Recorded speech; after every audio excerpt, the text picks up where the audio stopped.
The 8 key factors in the CPA world that help make CPA firms of the future actually become noticed as such. We've talked about some of these before, quick list, and then I want to touch on one of them.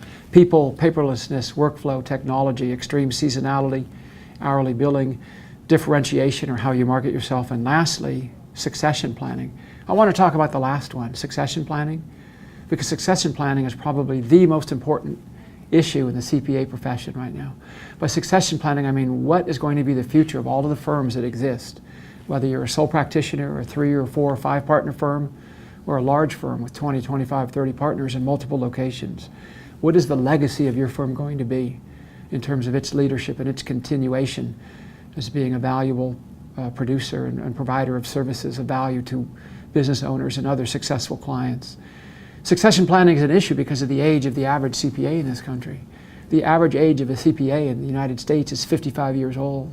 The average age of an owner of a CPA firm in this country is 58 years old.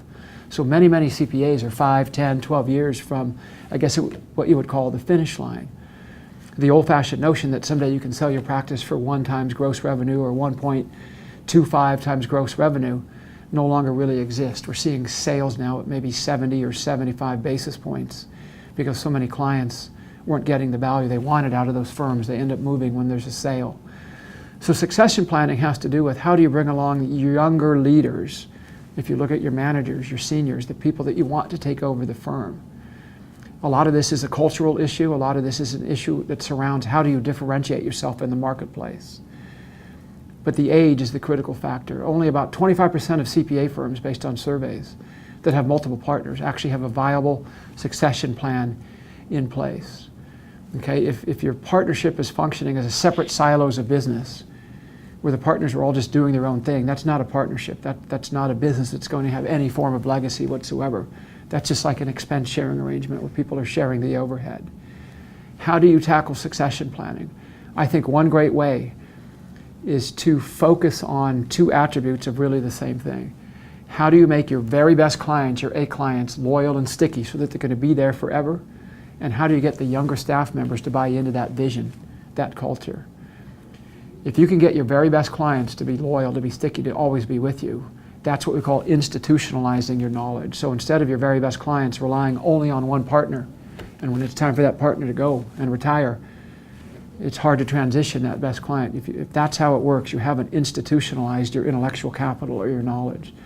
So you have to find ways to have your staff members, your team collaborate, where different people in the firm work on clients, where partners share their clients among other partners and other staff and other team members, so that all of this knowledge, everything that people know how to do and everything that people know about your very best clients becomes firm-wide knowledge, not just stuck in the head of one partner.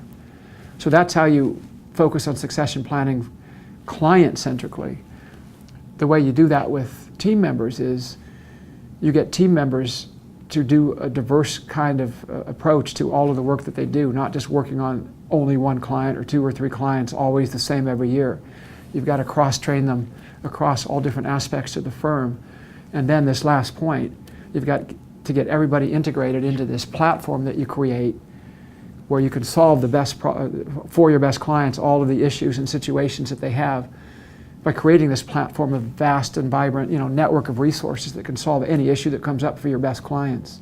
Another way of institutionalizing all your knowledge, so that even though you might be specialized, you're diverse in terms of your ability to solve all of your clients' problems, not just those that are CPA-centric.